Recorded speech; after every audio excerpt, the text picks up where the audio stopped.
It is freezing, but we're here. Welcome to TechPlus, our weekly tech show where we talk about all the biggest tech stories. My name is still Eon, and that guy over there is still Kaine. Hello, Kaine. Hello. It's funny because you pointed at me like they could see me. I know. I sometimes forget we don't have viewers. We've got listeners. To your left, you could hear me. Yeah.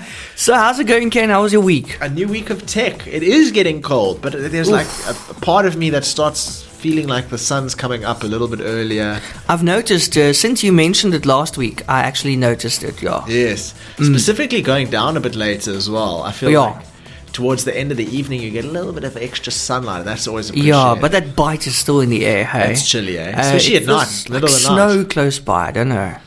Yeah, how are you running heaters? How are you staying warm? Yeah, heaters and extra layers and blankets. Do you have an electric heater, gas heater? Do you open your oven? I do all of those. Someone told me the other day they opened their oven to warm the house up. Yeah, well, after I use the oven, I leave it open, and it kind of helps, but it cools down so quickly, it just shows you how cold it is. Yeah. And obviously I live close by water, the lagoon, so it's extra freezing. You get that nice icy breeze. Oof, it is freezing, I'm telling you. But I actually use a blow heater, it's basically like a glorified big hair dryer. Yeah, that's it. Yeah, it's because obviously got the fan and then it blows through the element, but man, that thing chews electricity. The problem for me with a heater, especially something like that, is the minute you use the heater to warm up, like if it's warming up your legs or maybe it's next to you, the minute you leave that heater, you were better off without it. If you're actually not going to be sitting next to it anymore, it kind of bites you extra hard when you warm that little part of your body up and then move away from the heater. Then it's like icy. And Eskom miraculously still hanging in there. I think this week marked 120 days of no load shedding, and I think it's just surreal.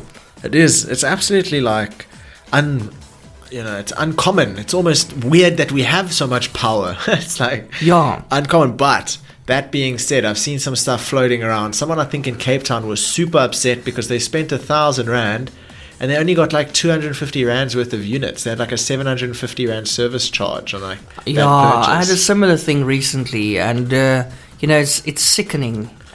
You feel robbed when it happens to you. You're like, damn, is this even legal? But I feel like it plays on your mind because at the beginning of the month when you buy it feels so lucrative. It's like you're getting so much for so little, and then at the end of the month you just like you're barely getting anything. Those charges, like you gooi 200 Rand and you get like 10 Rand a unit because all of it's going for the charges, and you feel robbed. It's a very bad feeling. I was in a bad mood when it happened to me. You have like 2 kilowatts. I was like, bitter. Screw all of this, I've once had that where I bought an electricity token. I spent like 300, 400 Rand, and I think I had like 2.4 kilowatts or something like that units. So I was like, what? Yeah, no, I won't even last an hour with that.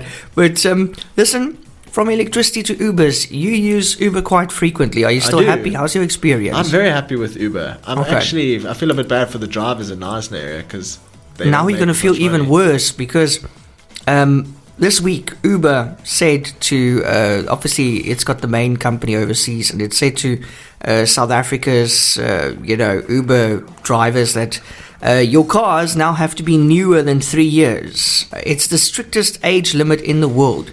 Uber will now require drivers to use vehicles that are newer than 3 years when operating on the platform. Now, first of all, from a rider's perspective, like you, also a rider, Kaine, it's nice because now, cool, I'm going to be in the new car, and it's not going to be like a skadonk that's going to break down and the door's going to fall off or whatever. So it's safer, and you also know that it's probably a good driver as well if they can afford a car that's been manufactured in the past 3 years. You know why I think they did that? I think they did that because if I think about it the other way around, South Africa, I think, is one of the countries, especially because it's a third world country, it's probably one of the more common countries to have cars that are generally older on the road than, Europe. You go to Europe, everything is kind of new on the road. But here in South Africa, you can have a Toyota Taz from 1992. Those are legends, You can have Ford Escorts pre-1990. You get even a Beetle, you can still get It's still Beetles. Beetle, not a new shape Beetle, the old Beetle. Yeah. You know, I love those. the Beetle that if It's you so crash cute. into it, you break down. And the engine is in the back, and that's so funny. I know, it's like, and in South Africa, I think, obviously, because older cars are more predominant, if you had to think, let's say Uber said you're allowed to have a car up to 10 years old. How do they make sure a car between 5 years old and 10 years old is actually capable of being on the road with confidence? Yeah, good point. Because roadworthies can be faked, documentation can obviously be forged. Shucks, people can make mistakes. You know, an older car is obviously more of a risk. So from my point of view, I think that Uber has done this reasoning, which is if the car was manufactured and sold to the first owner 3 years ago, the likelihood that it has something wrong with it that is significantly unsafe is very low.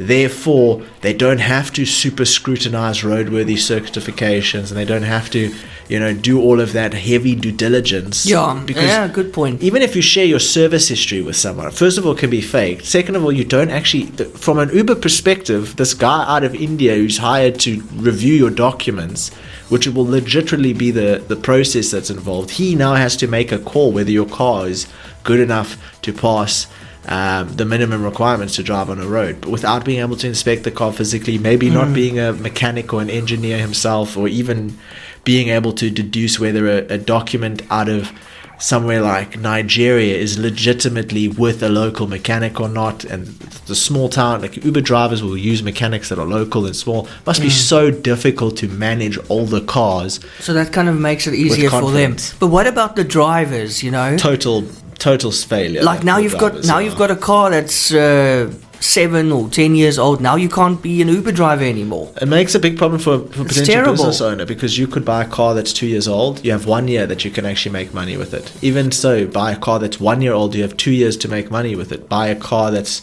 brand new. You have 3 years to make money on it, and you better make money on it if you're buying it to make money on it. Because when that 3 years is over, you essentially got to sell the car.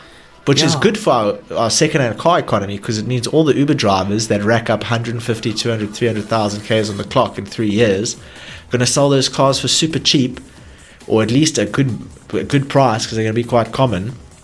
And, 3 year plus old cars will be more predominant in our market, in the second-hand market, I think. But what about Simpiwe, who's driving his 2001 Honda? What about him now? Now he doesn't have a job. I think the majority, at least a large portion of Uber drivers who are currently trying to get their own car, because I think probably 60% of Uber drivers don't even have their own car. I think they rent the car. Yeah. So I don't know how much of a difference it will be on availability of cars to rent, but the problem still pertains, which is the fact that renting this car per week is such a high rate. I don't know how they make money. Especially it being so new. 1.2 million rand car, Uber XXL, Uber Black. It's gonna be huge money. Large rent makes it really difficult for these guys. Makes it hard for them to get financing. They might be able to get financing for a 5-year-old car, but not a 1-year-old car. But they're already battling to make money. So how are they making money now? Yeah, this is very worrying for it's Uber tough, people. and it's something that we wanted to actually speak about for Ubers in Knysna, because in larger towns the Uber economy is actually quite ripe. It makes a lot of sense. You need to go somewhere, you book an Uber. There's probably an Uber near you, and wherever you're going, there's probably someone else who wants to go somewhere from where you're arriving. Yeah, but in Uber land in smaller towns, that Uber driver might be the last Uber driver there that night. So let's say you're out on a Saturday night, there's one Uber driver left, and he's done a pickup from town and he's dropped off in Pazula. And you might still be home. You might want to come out to the club, right? So let's say it's 9 o'clock, 10 o'clock, and you're in Brenton. And this Uber driver's just dropped someone back home in Pazula. When he books that Uber, when you book that Uber for that Uber to come fetch you, the price is calculated from you going from Brenton to wherever you're going. Let's say Knysna Central. So the price that the Uber's making is going from Brenton to Knysna Central. The price that's not being calculated is the Uber driver driving from Pazula to Brenton. it's fine if it's an Uber XL because he might make $120. But when it's an Uber Go from Brenton to town, which might be like $55-$40, can you imagine? I told you I'll pay you 40 Rand to come from Pazula to Brenton to take me to town. No. Let's make it even worse. That's not right. They should fix that. Let's make it even worse. Let's say instead of me going to Nazaré Central, I have to go to Buffalo Bay. So now the Uber driver in Pazula has to drive to me in Brenton, drive me to Buffalo Bay, and then he might get another pickup in Pazula. And he's got to drive all the way to Pazula before he makes any money. So if Uber can work on a small town economy to help incentivize drivers for that, that's going to be very beneficial. Because let's be honest, if it really is 11 o'clock at night and there's one Uber left and he's in Brenton and you need to get from town back to your house, you're going to pay as much money as is needed to incentivize that guy to come pick you up, because the alternative is you don't go home. You'll have to show the money, because otherwise it's not going to work. But I mean, in terms of Uber availability here in our small town, I think it's not too bad. I mean, like checking now, the nearest Uber it's an Uber Go. It's 6 minutes away, and it says fares are slightly higher due to increased demand. It's like 41 Rand from here to the waterfront. It's not bad. It's not bad. I think it's just the economy is very difficult to manage, because if the drivers aren't getting properly incentivized, it makes it very difficult for them to be around long term. Oops, I almost booked the trip. Your Uber has arrived. Okay, we're going to the waterfront. You might be adding to the problem of people booking and cancelling. Whoops. Yeah. But at the end of the day, you know, these Uber drivers are here, and sometimes they'll sit for half the day before they get their first trip. But when you book, they're still available. So you might not know it when you see that Uber Go ride and it says fastest, but actually if you pick Uber X or Uber XL, you're probably going to get the same driver, because a Uber XL driver will still see your Uber Go ride request, and he can choose whether to accept that or not. So as an Uber XL, he obviously has to make more money because your car uses more fuel, but he's going to have to accept your Uber Go request because that's the only ride that's available. So it does make it incredibly difficult to manage that economy between rider and driver. And to make matters even worse, Uber recently returned their commission to the previous normal. So I think when they were launching in Nazaré, they reduced their commission from the drivers to help better incentivize them to get active in the area. And they've recently taken that commission back. So now they're making 15% less on not getting paid to arrive at the destination. Doesn't sound sustainable. Now it starts getting unsustainable, you know, and now we have a problem. So hopefully we'll be able to do that. And Nazaré is just a small example of a small town problem. What about Plet? What about Wilderness? What about other places around the world? Are these micro cities that are growing and will eventually become a larger city? How does Uber get in there? How do they make it worthwhile for those drivers? And to make matters worse, if you're an Uber XL driver and you get an Uber Go request and you decline it, if you decline it too many times, you're going to get penalized. I believe so, yeah. So that's even more difficult now. Oh, shame, man. Yeah, so they're really navigating difficult waters right now. Yes. So, but also... Remember to tip your drivers. Yeah. Moral of the story, might help. But also in more e-hailing news this week, in a bid to crack down on criminal activity on the Bolt app, that of course is Uber's competition, the company said on Thursday it was introducing new features aimed at improving driver and rider safety. So Bolt said clients would now be required to take a clear selfie before requesting a ride, and that an identification document of the rider may be required to be submitted on the app. Of the rider, that's interesting. Yes, and what if you don't like selfies? Anyway, drivers on the platform have long complained about being robbed by clients who usually order rides and then they rob the drivers of their earnings, cell phones, and sometimes even their cars. Whoa. Life in South Africa for you, eh? Jeepers. Speaking of life in South Africa, DSTV. We need a new acronym for that, like Don't Stop TV or something like that, because really they are fighting tooth and nail to keep themselves in this market. Not stop, but maybe not quite in the best way possible. Do you remember when Netflix had their password crackdown? Oh, I'll never forget it. Now, what were they trying to do? They were trying to stop people from simultaneously streaming content from the same account. So if you were in house 1 and I was in house 2 and we both had the same password and login information to the same Netflix account, we wouldn't necessarily be able to both stream to each household without paying a little bit extra. Yeah, they wanted to make extra money. Yeah. So the continued decline of DSTV premium customers over the past 2 years suggests the broadcast decision to slash its simultaneous streaming limit to one device did not help boost subscription. So when DSTV saw Netflix kind of coming up with this password sharing crackdown, they schemed, hey, let's also crack down on this password sharing.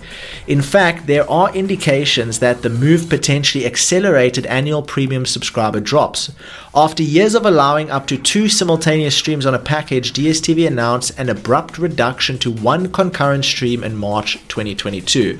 The move infuriated many customers who quickly pointed out that if they would no longer be able to watch on 2 devices simultaneously within the same household without taking up an additional subscription. Although DSTV said the policy change aimed to crack down on pirate streams, it was likely also intended to stop password sharing between different households. My Broadband looked at how the 90-day active DSTV premium subscriber numbers changed before and after the streaming limit was imposed, and what we have been able to do is they've actually accelerated their subscriber decline by creating that password sharing crackdown. Because what happened was DSTV did it in such a way that if you were from the same household, there was a sub-account plan, but DSTV just outright didn't let you stream from 2 devices, which can be incredibly frustrating because you're paying more than Netflix.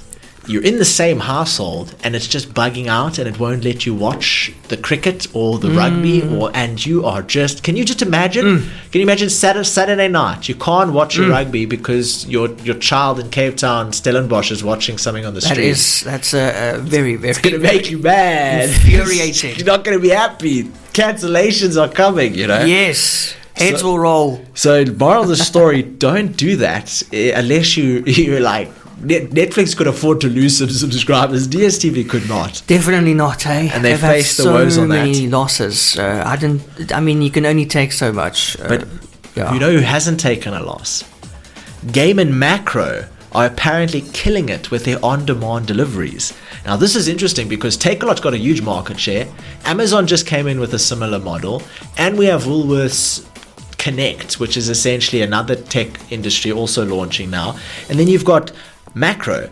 So apparently Massmark is making a big e-commerce push and it has offered an on-demand delivery service through the One Cart platform. So what is an on-demand delivery service? It's like Checkers 60 and 60, but for your tech. So if you bought a TV on demand, 60 minutes at your house, that's basically what they're selling. Go online, buy a product, get it in 60 minutes. I mean, I personally would probably fall prey to that marketing pitch. The company says the platform has seen impressive growth in 2024, recording a sales increase of more than 200% during the first half of the year.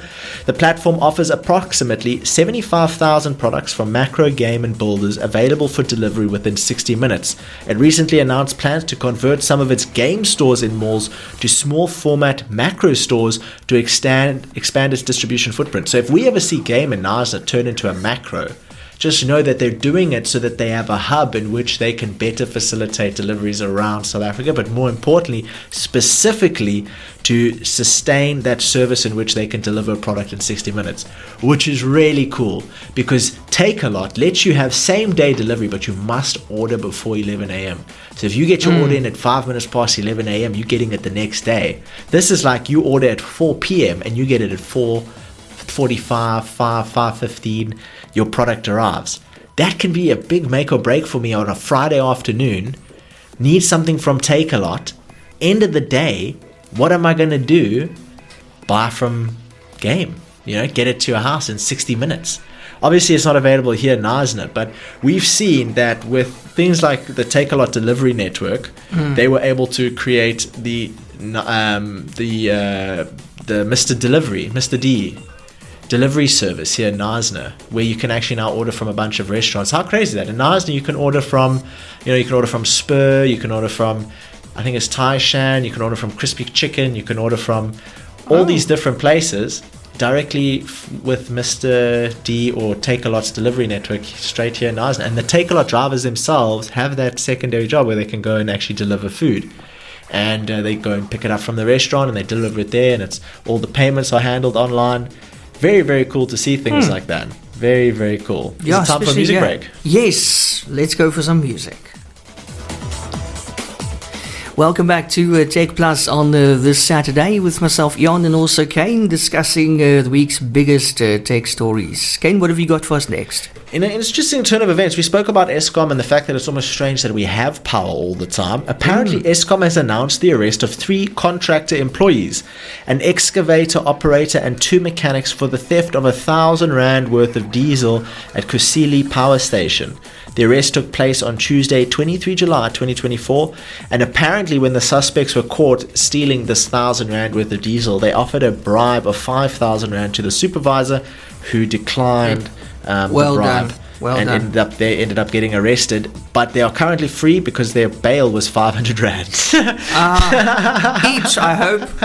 I hope each. Sure, can you imagine? That would be terrible. Apparently, they dressed up as like maintenance guys and they had the whole system in place. So it must have been a frequent dealing that they do, go shave off a couple. Because I mean, if you're stealing R1,000 worth of diesel, what the hell are you doing bribing R5,000 for? Yeah, this is why Eskom Eskom was in such a bad shape. You know, I mean, it's only recovering now, but this is why, because people kept stealing from it. It was like a car that belonged to everyone, and they would just come and steal the wheels, you know.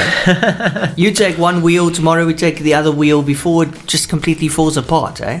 Well, you know, the theft of the 21st century is not actually physical, it's digital. Did you hear about the stuff that happened with Adobe?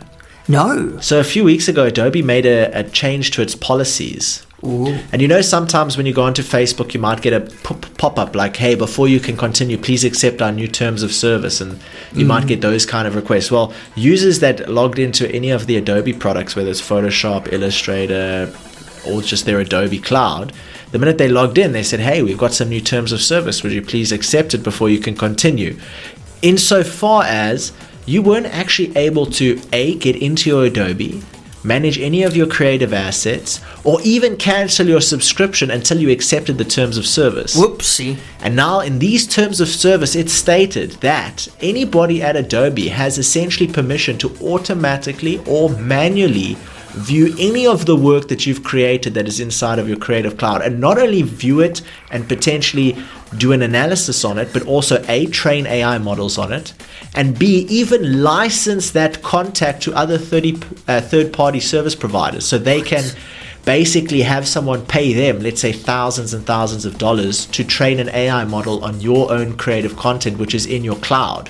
So imagine, you know, that's kind of like saying every photo I've taken on my iPhone that's in the cloud can be looked at by anybody at Adobe, can be pulled up automatically or manually, and if they want, they can sell one of those photos to someone else without me even knowing about it, and it's just some random third party that's been able to either train an AI model on my work or whatever. And with that came a huge, when I say huge amount of creator backlash, I'm talking massive, because you must understand that some creators are under NDA.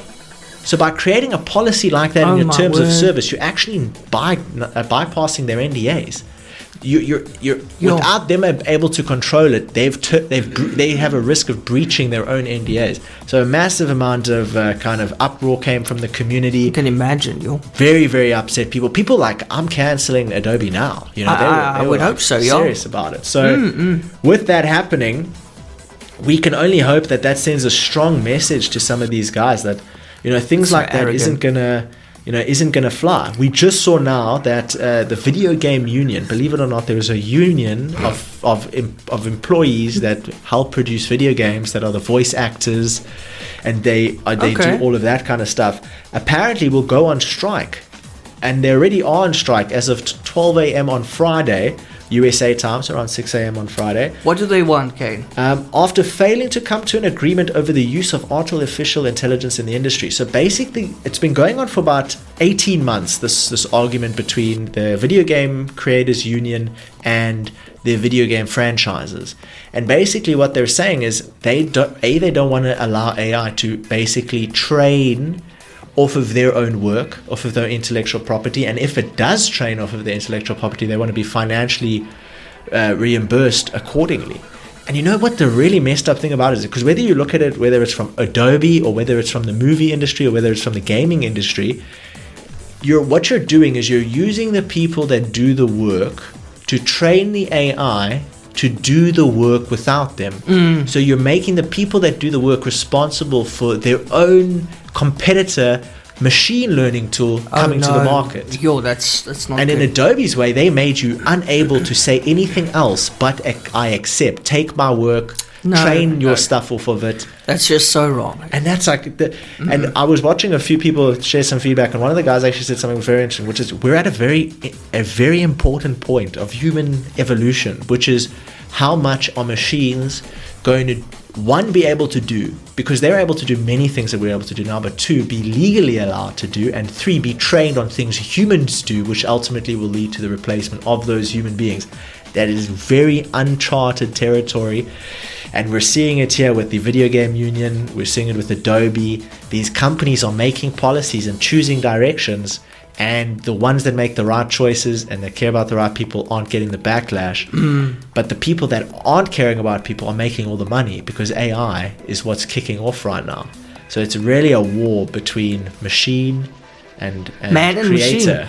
It's true what you're saying, eh? You actually it's like training somebody else to take your job eventually. Yeah, it's like being paid to train someone else who's just going to replace you. And you just know for sure that it's going to take your job. And that's terrible, man. Like, for sure, That's horrible. For sure. But that's the thing. If you are going to do it, because it's kind of going to happen without a doubt. AI is off the ground. It's going to happen. But you have to be able to incentivize these people. If I was part of the era that trained AI to make images, then I should be part of that same era making money, because people were able to make images off of my work. You know. So as a creator, this should be a great financial opportunity for me, because how involved can I be in training AI models? And how much money can I make on royalties from all my hard work? Yeah. That's not the case right now. Now it's a case of, how do I protect myself? How do I get back what's been taken from me? And we need to change that narrative a bit, and I think we'll see a big difference. Have you been having fiber problems? Apparently, a lot of South African households are experiencing problems with fiber. The internet hasn't been great recently. As of Thursday, 25 July, apparently lots of South Africans are complaining about degrading connections. What's happening? And apparently OpenServe's network has emerged, saying that they're having some connectivity issues. Octatel is reporting an outage. Vumatel is reporting an outage. Dark Fiber Africa is reporting problems. And they're unsure what could it currently be doing it. But apparently, technicians are currently investigating 15 cables damaged by third-party contractors. Edenville has 14 cables damaged by fault fire. Oh, no. This is something that I never really realized, and it's another topic that we were going to talk about, which is actually cable theft. There's a lot of cable theft going on. I remember when we had a lot of copper cables. You would get your internet with a copper cable. Now, when copper cables were there, ADSL, yeah. ISPs had lots of problems, because guys would just come in and pull hundreds of meters of copper cable and just run away, leaving neighborhoods like disconnected. Yeah, I remember those stories. That was really bad in Gauteng. So if one of the value propositions of fiber wasn't just, your speeds are faster, your quality of your connection is better, and your overall speed of your connection is faster, if that wasn't enough, also fiber doesn't have copper in it, so it is not necessarily there's no incentive for a criminal to steal it. But that doesn't mean that criminals are educated enough to know not to steal it. Oh, Lord. So they still have problems where people are going and stealing meters and meters of fiber cable. And then they can't do anything. But they can't sell it for anything, because it's just glass. It's just... I remember, I think there's actually an ISP, a local one, that put little stickers on the drain lids in town, saying that there's no copper or anything. You can't sell the fiber to make money, something along those lines. One of the ISPs, I think it was Vumatel, apparently a year ago started a whole education campaign to teach people that fiber isn't copper, and apparently it's done nothing. They're still stealing it. Yeah, you see, the people you're trying to read, or you're trying to reach, they're not there listening. to learn. Yeah. They're there to get money. You know? So I mean, imagine, so you're leaving a whole neighborhood or suburb without internet, and now you're sitting with fiber that you can't even sell. So like, what's the point? Why did you do it? Apparently they just sell it for a few rands and do whatever they must with it. But oh man, it's crazy, eh? Yeah, that's not good. Speaking of something that's crazy that I didn't expect to happen at least this soon, and especially in this way, apparently Shein is opening its first store in South Africa. Oh, I heard so, Yeah. So Shein plans to open a local pop-up store in South Africa's busiest mall, the Mall of Africa in Midrand, Gauteng. However, the Chinese clothing retail giant won't sell any products at this location. Oh, well, what's the bloody purpose? Instead, it will serve as a exhibition space to show off its latest fashion and life. This is truly Chinese stuff. I mean, like, you have a shop that doesn't shop. It's just a shop that's decorated. Just look at pictures. I mean, you can do the same thing on your computer. A museum of e-commerce. Yeah, but you can do the same thing on your computer. See the catalogs on your computer. You know what's going to happen? You're going to be able to go there, scan a piece of clothing, immediately order it, and it arrives at your house in 2 days. It's just crazy to me that malls are going to become places where you look for things to buy online. It's just so crazy to think like that. Yeah, the malls that are still open. I mean, have you seen how many malls are empty all over South Africa? Man, it's crazy. It's like a ghost town. It's very, very sad. When I went to Dubai and I went to the Mall of Dubai, I think there's like, in any given moment, I think there's like 1 million people in the Dubai Mall. It is just absolutely packed, man. It is huge. No. It's like 10 garden route malls on top of each other and next to each other. It's absolutely huge. And then you go to another mall that's like 12 kilometers away, and it's a massive mall. It's like 5 garden route malls, completely empty, because everyone's at the Mall of Africa. You see, but the craziest thing about Dubai is that, you know, you go into these malls and it's like they're waiting for this mega amount of people to arrive, but they never do. It's like they're always ready. Always ready. Starbucks guys are ready, clothing guys are ready. Wow. Everybody's at the ready. I actually like that. That's dead. Actually quite nice. It's completely dead. Like, there's no point. They're hopeful. And it's warehouse space. It's the same thing as what we were saying here with the macro stores. If you can have enough stores everywhere, they don't necessarily have to get foot traffic. It can serve as your location network, your network of retail that you can use to get, you know, products to customers. And that's just very, very interesting. Next up, we take a look at something else as well. Apparently, there's some big Take-A-Lot sales coming before the 28th of July. So if you're looking for buying anything, apparently the best Take-A-Lot Ultimate Checkout tech deals have arrived on our table, and there's a couple of really well-priced products. Apparently some of the best products are the JBL Tune True Wireless In-Ear Bluetooth headphones. It kind of looks like the Apple AirPods, but obviously for JBL, coming in at 1,600 Rand. We have the PlayStation Pulse Elite wireless headset. That's the actual headset that goes over your ears. That's 3,000 Rand. You have the PlayStation Plus Explore wireless earbuds. That's down 1,500 Rand to 3,500 Rand. You also get the TP-Link Deco X20 AX1800 dual band Wi-Fi home mesh Wi-Fi system. Sounds like a mouthful, but it's actually some really cool tech. Currently at a pretty reasonable discount, if I don't say so myself. Discounted to 4,000 Rand from 10,000 Rand. I don't know how true that is. It seems a little bit too discounted, to be totally honest with you, but it is a good Wi-Fi mesh system for anyone who wants to, you know, get a 5G Wi-Fi signal around your house for any 5G tech, such as a Oculus Quest 3 headset. The Xiaomi Redmi Note 13, 6GB RAM, 128GB storage LTE for 4,000 Rand. There's also an LG 65-inch Nano UHD Smart TV for 11,000 Rand, and a very nice Acer Nitro V15 gaming laptop, R5, 8GB RAM, 512GB SSD with the 2050 graphics card, going for 11,500. Very hard to find a laptop with that kind of kit for such a price without going secondhand or certified secondhand.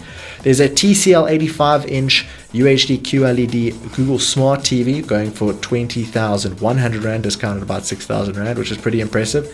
And then we have the graphics card RTX 4070 Ti Super 16GB going for 22,000 Rand, discounted 4,000 Rand. I still can't believe we've got to a stage where graphics cards are, you know, upwards of 20,000 Rand. It's more than a phone, eh? Yeah, absolutely. More than a phone. You can buy like 4 phones, budget phones of that. And or more. Next up, we're taking a look at iPhones in China. iPhones in China actually used to be very, very popular, but somehow have seen their popularity diminishing somewhat. According to IDC research, the rise of domestic smartphone brands has knocked Apple out of the top 5 spot. Apple, which now sits in 6th place, saw a 3.1% year-on-year decline, even as the Chinese market grew by 8.9%. At least it's doing better than Samsung, which doesn't even get a mention, despite dominating sales in the region a decade ago. The top phones in China are as follows. At number 5 is Xiaomi with a 14% market share. We have Honor with a 14.5% market share. Oppo with a 15.7% market share. Huawei with an 18.1% market share. And personally, something I haven't heard of before, Vivo with the highest market share in China of 18.5%. Very, very impressive. Huawei has grown 50% in China year-on-year growth, which is pretty impressive. And second to that, Xiaomi has also seen a 16.5% growth, along with Vivo at number 1 with a 17.1% growth in China. It's always interesting seeing what are the most popular phones in China, because they are the hub of manufacturing. So usually the best tech goes into the cheapest phones in China, and that can kind of show you the best value for money across the board. Also, people only stick with a phone and use a phone when it's easy to repair and all that kind of stuff as well. So Xiaomi and Vivo and Is it Naomi or Xiaomi? Xiaomi. I call it Naomi. I don't know why. I think I Do you know it Naomi? I don't know. I've just always called it that. It's like Huawei. I'm pretty sure I say it wrong. Yeah, Huawei. Sure it's Huawei or something. No, I think I'll it's teach Huawei. you. Huawei and Xiaomi. Why are you so confident in that pronunciation? What happened in your life? I had to practice it. Because otherwise I'm going to sound like a cuckoo. Yeah, so I have to. I always check pronunciations. Well, I try to. So Xiaomi. Can you say Xiaomi? Xiaomi. Yeah. Yeah, that is very, very interesting. And Huawei. Do you know the total population of the US? I think it's 300 million. 300 something million. That place is huge. Apparently, WhatsApp now has 100 million monthly users in the US. So basically, it's actually pretty crazy that 1 in every 3 people in the US have WhatsApp. You would think it'd be more. Yeah. You think it'd be hard to find anyone without WhatsApp? What are the other people using, or don't they have first? Yeah, the SMS. Good old SMS. Word. When was the last time you sent an MMS, man? MMS? An MMS, bro. With a photo? No, you're like probably 20 years ago. You? Long time. I can't remember when the last time I think the last MMS I got was like a Vodacom ad or something like that. Yeah, no, who still sends MMS? The occasional SMS to grandpa I can understand. MMS, no.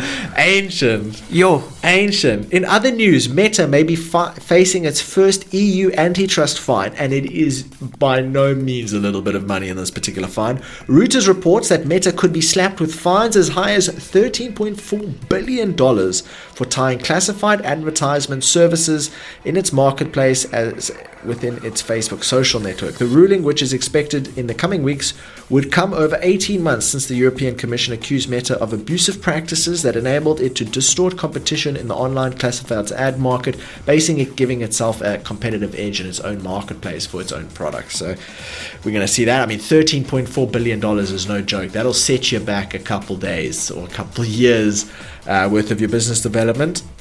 Not only that, though, it's not over for Meta. As I said, Meta had a success in the US, hitting 100 million users. Not so good in the EU, facing potentially a $13.4 billion fine. But not as bad as Elon Musk, who's publicly said that he has no problem. He will fight Mark Zuckerberg any place, any time, any rules. This is the latest comment from Mark Zuckerberg publicly. And this is after Musk famously challenged the Meta CEO to a cage match last year that Zuckerberg agreed to but never happened. Now, more than a year later, a reporter from Fox News got Musk to say today that he's again open to fighting, this time on any Zuckerberg's terms. And Zuckerberg even responded saying, "Are we really back to this again?" Oh, man. Which I thought was quite funny. I'll fight Zuck anywhere, anytime. That's just crazy. On that note, is it time for a music break? Yes, that's right. Let's go for some music. Welcome back to TechPlus for this Saturday with yours truly, Eon and also Kaine, discussing all the biggest in tech. Right now, the Olympics. Oh, no. Obviously, so that opened last night. What a huge opening ceremony. I see they're having a lot of problems with drones.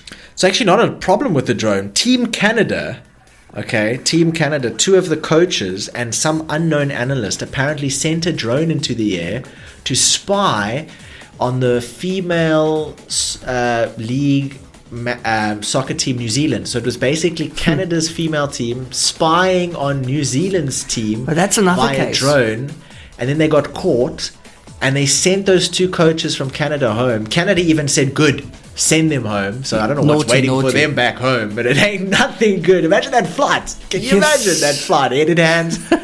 But and the whole country knows about it. But yeah, there was also a story this week of the Olympic organizers saying they're actually shooting down drones because people are flying them over the areas, mainly tourists. You know, shooting them down. They're shooting them guns. down. I don't know what they're using. They're shooting them down. Definitely not Nerf bullets. Taking them and then also tracing the flyer, the pilot, what do you call it?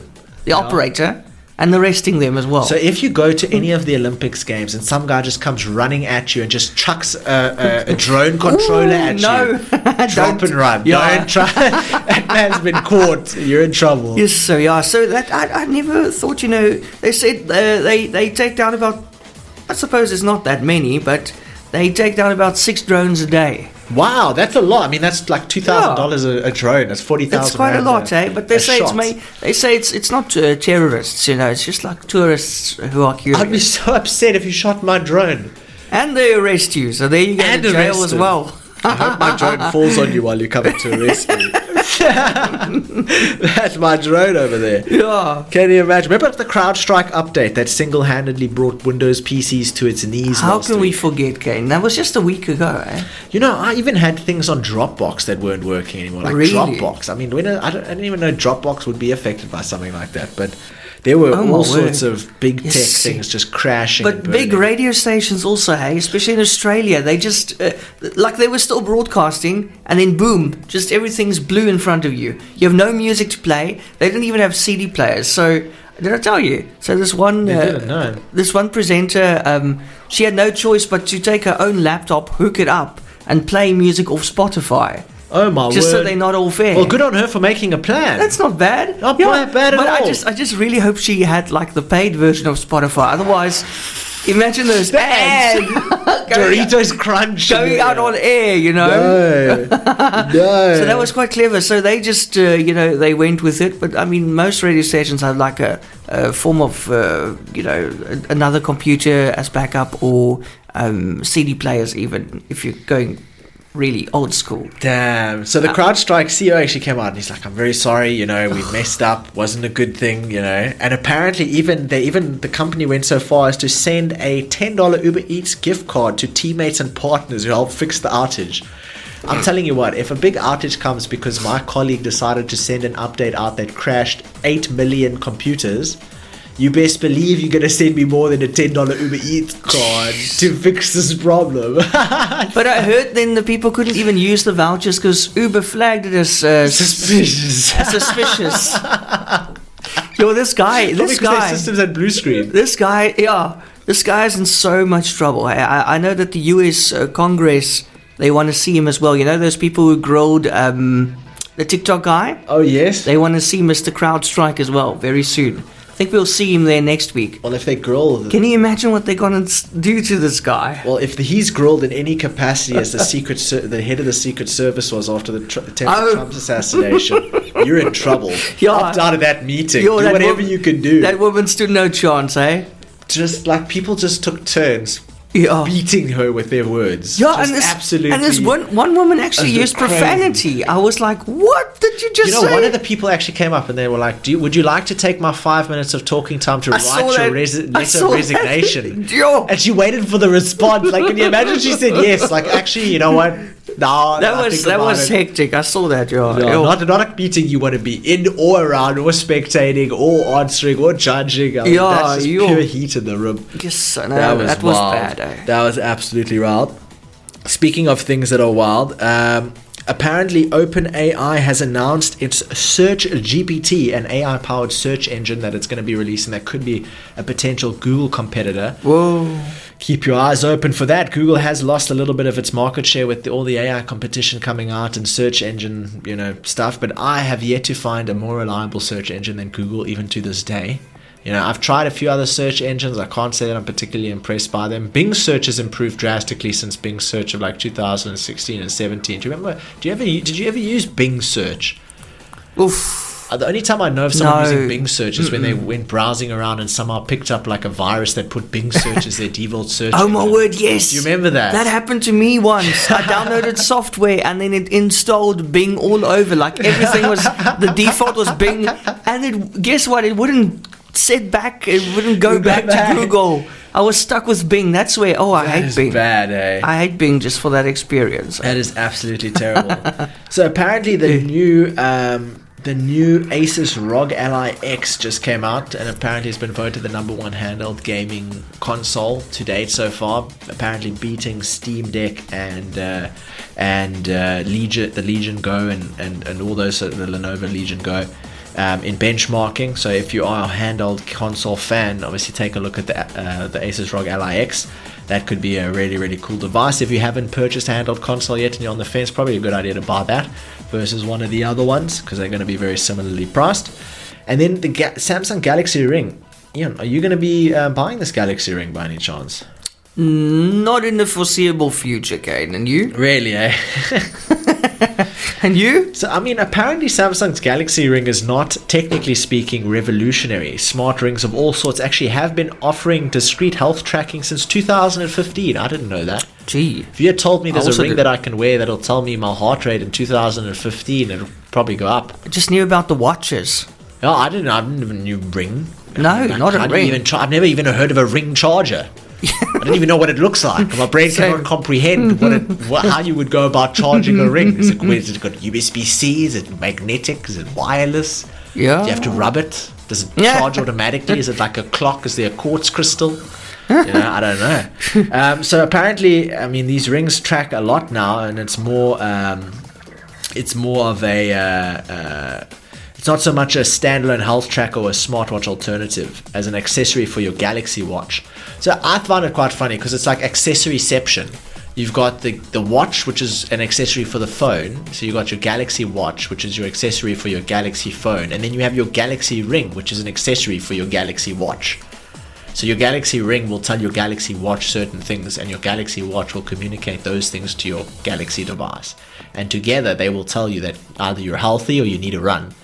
And it's just very interesting that we've come to the point where we can track health and stuff with rings, and it makes me really excited because in the future I hope we one day get to a point where just wearing a simple ring or a bracelet or a patch or even a Neuralink device will tell you what vitamins you're lacking, minerals. That would be nice. When quite you're handy. getting too much radiation on a particular day, and you should put some sunblock on. Or when you're about to die, that would be nice. When your air quality's bad, date and time of death preferably would be quite nice. Or how close you're getting. You have 1 year remaining. Suddenly 6 months, and you pick up a donut. You're like, okay, I'm gonna put that back down. Wow. That would actually real-time life expectancy. It sounds like a Black Mirror episode, actually. I wouldn't like it. I once, when I first got my smartwatch, I would get obsessive about my heart rate. And when you see your heart rate up and you're watching your heart rate go up and you think it should go down, it actually ends up going higher because you're stressing about it. Yeah, that's not nice. I know exactly what you mean. And then you try and see how high it goes, and thinking of how high it goes per minute, it actually, almost feels dangerous sometimes. Absolutely. Because some people push it really high, very high. Beats per minute. Well, apparently you got to take 220 minus your age, and that should be your maximum heart rate threshold. So that's a lot of beats per minute. If you're older than 221, then you got a problem. Other news and final news: NASA fired its space lasers to communicate with the ISS. So this is pretty cool. NASA is testing 4K video streaming, uses lasers that it can provide live coverage of the Artemis moon landing. That is so cool because we do not have real-time relay of what's going on when we're looking at something like the moon. So NASA researchers have successfully tested laser communications in space by streaming 4K video footage originating from an airplane in the sky to the International Space Station and back. The feat demonstrates that the space agency could provide live coverage of a moon landing during the Artemis missions and bodes well for the development of optical communications that could connect humans to Mars and beyond. NASA normally uses radio waves to send data and talk between the surface to space, but says that the laser communication communications using infrared light can transmit data 10 to 100 times faster than radios. So if you take that into account and you consider that an average time to get a message from Earth to space via radio, or Earth to the moon via radio, I believe is about 10 minutes or so. So having a rate 10 to 100 times faster than that might mean you might be able to get a message from the surface to the moon at best in a second, at worst in a minute. That's a big difference between 10 Very minutes. big. Most certainly when you're piloting an object remotely with a 10-minute delay versus a 1-second delay, it's a big difference. It's a massive difference. Okay. And it's very exciting. Yes. You know those 2 astronauts they sent up? Yeah, they're stuck there still. They're still up there. They're hey? still there. Eh? It's not funny, eh? They had like what was it, like a 4-6 day mission or something? It was supposed to be a roughly week-long mission, and now this week marked 50 days that they've been up there. That is and they're insane. a bit concerned because they say you can only stay in space in that circumstances for 90 days. So they've got 40 days remaining there, almost at the 50% mark. I don't know, when I was looking at it, NASA's like kind of like it's an August problem. Yeah, but why? I'm like, geez. Aren't those people like that man and woman, aren't they panicking? You know what makes me panicked? I mean, when they've been interviewed, and you can actually go watch the interview, they were interviewed, and they say things like, this is something that they've trained for, and worst case scenario, they will get into the damaged shuttle and it'll turn back to Earth. Oh. I was under the understanding that they joined the International Space Station team, but it has now come to my understanding that they are in fact alone in space, 2 solo people in Oh space. no, I would just lose it completely. I would be uncomfortable, to say the least. I would not be in a state of relaxation. I mean, you're not in a different country. You're not on the ocean. You're not in the air like flying in a plane. You are freaking out of the earth. You are in space. Can you even comprehend it? And you're not just there, you're stuck there. Oh, Kaine, geez, I'm having palpitations And thinking of it. what's crazy to me is the people that actually built the spacecraft that took them to the space station was Boeing. Yeah. You've seen all the stuff with Boeing lately with their... Oh, but I this can't help I it. won't say anything bad about Boeing because the whistleblowers who say bad stuff about Boeing, they disappear. Have you noticed? So you're like, So I want to remain present. If I disappeared, it was Boeing. Just know. Watch your back when you leave the studio today. They've Kaine. taken us off of their airplane feed now. You can't get eRadio on an airplane anymore. That's a good one. And on that note, that's the end from our side. On that note, it's time to say goodbye, and really, I hope those 2 astronauts can come back to Earth. Otherwise, I'm just going to sing that song, Dumb Ways to Die. So many dumb ways to Bringing die. a whole new meaning to the term coming back to Earth. Good one. You're very sharp. You're very sharp for somebody who's having a weekend. Kaine, thank you so much. Have a very wonderful rest of your weekend, and then we'll see you again in a week's time, same place. And thank you to all of our listeners for listening in. See you next week. Yes, all the best to our listeners. Also have an awesome weekend, and please stay warm and enjoy the Olympics. Goodbye. Cheers. Bye-bye.